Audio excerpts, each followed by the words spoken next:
எல்லா இழப்புகளுக்கு மத்தியில் ஏன் கர்த்தரை அவன் மகிமைப்படுத்தினான் அப்படின்னா, எனக்கு நான் இழந்து போன எல்லாமே தேவன் கொடுத்தது. நான் இழந்து போனது எல்லாமே, நான் தோற்று போனது எல்லாமே, அது எல்லாம் தேவன் கொடுத்தது. எல்லாமே அது தேவனுடையது. அது தேவனுடையதாக இருக்கிறதுனால எனக்கு ஒன்றுமில்லைன்னு சொல்லி அவன் கர்த்தரை மகிமைப்படுத்தினான். அவன் விசுவாசத்திலே அவன் உறுதியாக இருந்தான். கர்த்தரால் மகிமை உண்டாவதாக. அதாவது தேவன் யோபனுடைய வாழ்க்கையில் அவர் மகிமைப்பட்டார். அப்போ இவ்வளோ பிரச்சனைகள் நடுவில் கர்த்தரை துதிப்பதற்கு, கர்த்தருக்கு நன்றி சொல்லுவது, அப்போ தனக்கு உண்டான எல்லாமே, தன்னை விட்டு போனது எல்லாமே கர்த்தருடையது. அது கர்த்தர் கொடுத்தது. அதே கர்த்தர் எனக்கு மறுபடியும் தருவார்.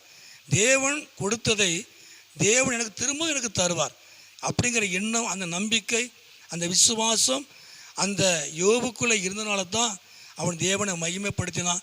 இந்த பதில் கடைசியில் வாசிக்கும் பொழுது தேவன் அவனுக்கு ரெட்டிப்பான ஆசீர்வாதங்களை கர்த்தர் கொடுத்தார்.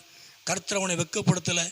அவன் மூலமாய் யோபு மூலமாக தேவன் சாத்தானை வெட்கப்படுத்தினார். இந்த நாட்களிலே நம்ம சில காரியங்கள் நம்ம இழந்திருக்கலாம், நம்ம வேதனைப்படுகிறோம், அதை குறித்து நம்ம சிந்திக்கிறோம், சில தோல்விகளை நம்ம சந்திச்சிருக்கிறோம்.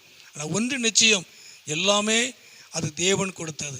நிச்சயமாய் அதே தேவன் எனக்கு திரும்ப தருவார். என்னை விட்டு போன எல்லாமே, நான் இழந்து போன எல்லாவற்றையும் தேவன் எனக்கு திரும்ப தருவார்.